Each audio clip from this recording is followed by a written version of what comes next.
ആദ്യമായി മഹ്ശറിൽ കേൾക്കുന്ന അനൗൺസ് അയ്നല്ലദീന കാനത് തതജാഫാ ജുനൂബുഹും അനിൽ മളാജിഇ യദ്ഊന റബ്ബഹും ഖൗഫൻ വതമആ.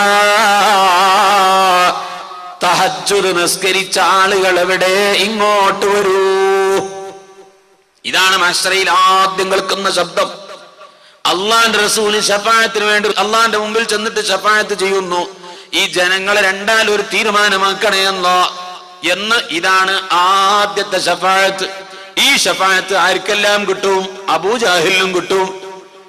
വിചാരണക്കെടുക്കണമെന്നല്ലേ പറയുന്നത്? അതെല്ലാവർക്കും ലഭിക്കും, സർവ്വജനങ്ങൾക്കും ലഭിക്കും. ആ ശഫാഅത്തല്ല നമ്മൾ ചോദിക്കുന്നത്. ബാങ്ക് വിളിച്ചു കഴിഞ്ഞാൽ അല്ലാഹുവിനോട് നമ്മൾ ചോദിക്കുന്നില്ലേ, അല്ലാഹുമ്മ റബ്ബ ഹാദിഹി ദഅവതി തമ്മ വസ്സലാത്തിൽ ഖായിമ ആതി സയ്യിദനാ മുഹമ്മദനിൽ വസീലത വൽ ഫളീലത വദ്ദറജത റഫീഅത വബഅതുഹു മഖാമൻ മഹ്മൂദൻ അല്ലദീ വഅദ്തഹു വർസുഖ്നാ ശഫാഅതഹു. അല്ലാഹുവിന്റെ റസൂലിന്റെ ശഫാഅത്ത് ഞങ്ങൾക്ക് തരണേ അല്ലാഹ് എന്ന് ചോദിക്കുന്ന ശഫാഅത്ത് ഇതല്ല. ഇത് ചോദിക്കാതെ തന്നെ കിട്ടും. ഇത് അബൂജഹലിനും കിട്ടും, ഉത്ബത്തിനും വലീദിനും ശൈബത്തിനും കിട്ടും, മറുവശത്ത് മുഅ്മിനീങ്ങൾക്കും കിട്ടും. അള്ളാഹുവിന്റെ റസൂൽ ആവശ്യപ്പെടുന്നത് ഇത് വിചാരണക്കെടുക്കണമെന്നാണ്. നാം ചോദിക്കുന്ന ശഫാഅത്ത് അതല്ല താനും. അത് ഇൻഷാ അല്ലാഹ് പിന്നീട് പറയാം.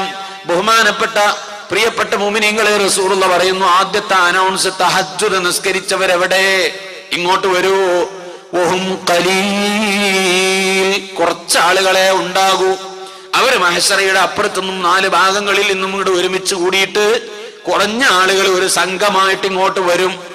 അവര് വന്ന് അള്ളാഹുവിന്റെ മുമ്പിൽ വന്ന് നിൽക്കുമ്പോ, നിങ്ങൾ സ്വർഗത്തിൽ പോയിക്കോ, നിങ്ങളോട് എനിക്ക് ഒന്നും ചോദിക്കാനില്ല. അത്ര പുണ്യമാണ് തഹജ്ജുദ് നിസ്കാരം. ഹിസാബ് കൂടാതെ, മഹ്ശറയിലെ തുടർ നടപടികൾ അറിയാതെ, വിചാരണയെ നേരിടേണ്ടതില്ലാതെ, ഒരു ബുദ്ധിമുട്ടും അനുഭവിക്കാതെ ഈ ജനങ്ങളെ, ഈ തഹജ്ജുദ് നിസ്കരിച്ച ആളുകളെ അല്ലാഹു തആല സ്വർഗത്തിലേക്ക് പറഞ്ഞേക്കും. അല്ലാഹു ആ കൂട്ടത്തിൽ നമ്മളെ പെടുത്തുമാറാവട്ടെ. തഹജ്ജുദ്